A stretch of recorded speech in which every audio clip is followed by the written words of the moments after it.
ভালোবাসি।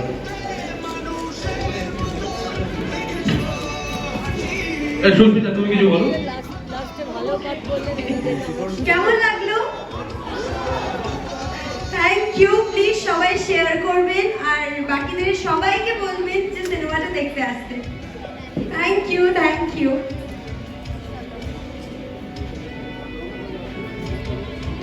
কি আপনাদের সবাইকে মন্দানকে কিরকম লাগলো? ছাতু করে দিলেন মেরে মেরে। আচ্ছা, মন্দানের কাছে একটা সবাই শেয়ার করবেন, ভালো লাগলে শেয়ার করবেন, ট্যাগ করবেন সবাইকে। আপনাকে জেঠু বলবো না বাবা বলবো না কি বলবো আমি বুঝে পাচ্ছি না, তবে আমাকে আশীর্বাদ করবেন। আপনি যেভাবে আশীর্বাদ করছেন আশীর্বাদ করবেন, এইভাবে যেন এগিয়ে যেতে পারি। ভালো লাগলে একটু শেয়ার করবেন, একটু ফেসবুকে শেয়ার করবেন। আপনি ফেসবুকে না করলে পাশের জনকে শেয়ার